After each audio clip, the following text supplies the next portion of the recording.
Halo semuanya. Perkenalkan, nama saya Ikada Aldi Permana Putra, nomor absen 13. Perkenalkan, nama saya Ikada Agus Putra, nomor absen 12. Kami dari kelas 12 IPS 1. SMA Negeri 2 Tabanan. Nah, kami sedang berada di Monumen Nasional Taman Pujaan Bangsa Margarana. Kami bakal ngajak kalian buat jalan-jalan di sekitar area monumen, sekaligus ngebahas tentang sejarah terjadinya Perang Puputan Margarana. Langsung aja kita masuk.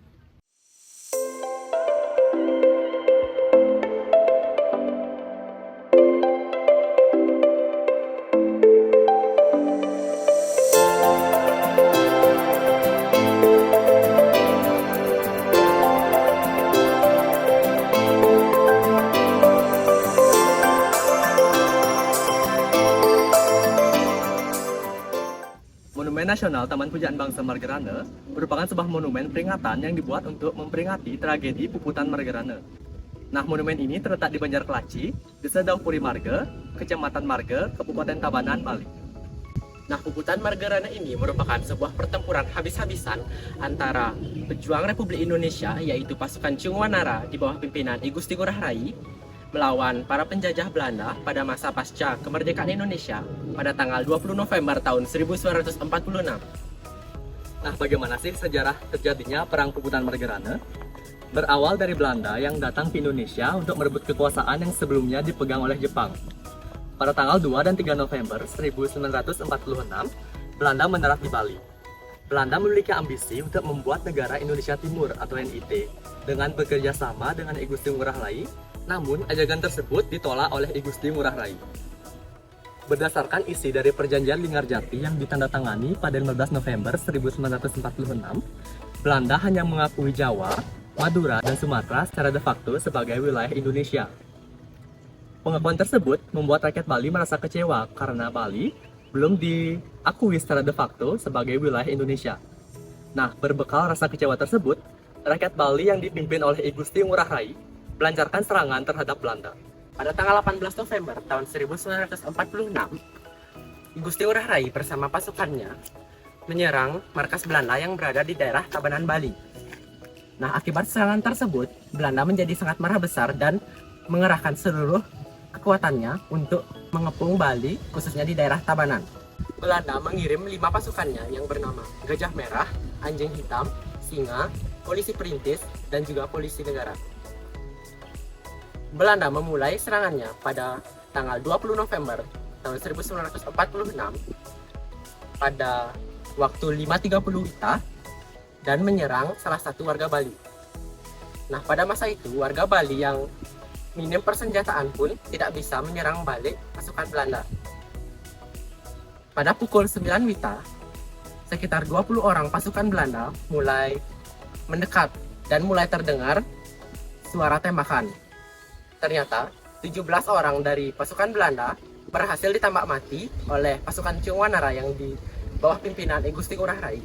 Akibat kehilangan beberapa pasukannya, Belanda pun melakukan aksi penyerangan dari berbagai arah.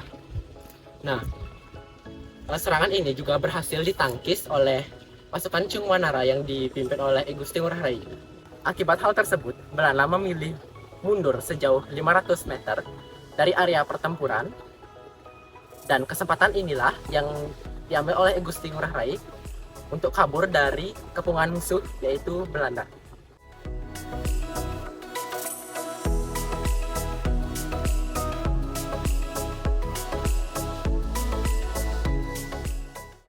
Ketika sedang melarikan diri, Belanda mengirimkan pesawat terbang untuk memburu I Gusti Ngurah Rai bersama pasukannya. Dengan penuh semangat, I Gusti Ngurah Rai berteriak puputan, yang artinya habis-habisan. Namun, karena persenjataan yang dimiliki oleh I Gusti Ngurah Rai bersama pasukannya kurang seimbang, mereka pun harus kalah dalam pertempuran ini. I Gusti Ngurah Rai bersama 1372 Dewan Perjuangan Republik Indonesia Sunda Kecil gugur dalam pertempuran yang sampai sekarang dikenal sebagai Puputan Margarana.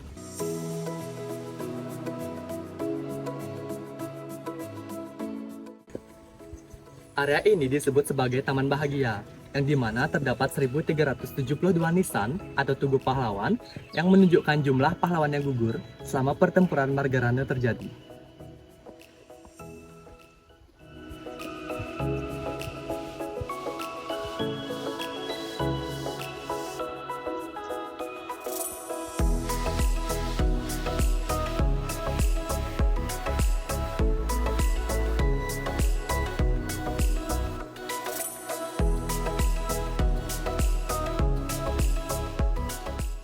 Nah, sekarang saya sedang berada di depan Candi Pahlawan Margarana.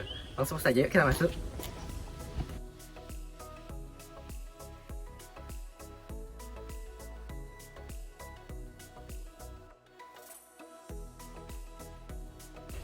Candi ini berdiri megah setinggi 17 meter dan berbentuk segi 5. Di sini terpahat secara berangkai isi surat jawaban I Gusti Ngurah Rai, yaitu pemimpin Dewan Pejuang Bali kepada Overste Termulen, yaitu Belanda, yang menggambarkan kebesaran jiwa perjuangan dan patriotisme bangsa Indonesia umumnya dan masyarakat Bali khususnya.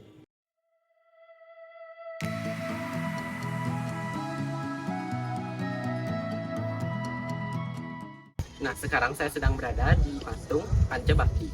Patung ini terletak di sebelah selatan pelataran upacara setelah pintu masuk.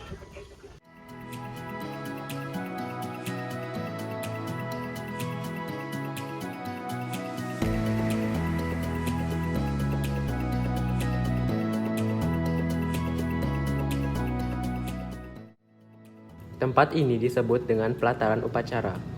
Area ini diapit oleh dua balai peristirahatan, yaitu di bagian timur dan barat.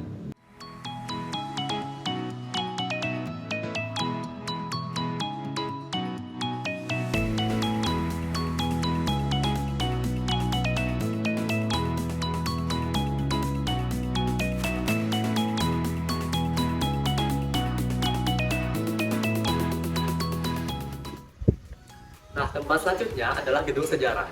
Gedung ini terletak di sebelah timur Candi Pahlawan Margarata. Gedung ini berfungsi sebagai tempat penyimpanan benda-benda sejarah perjuangan.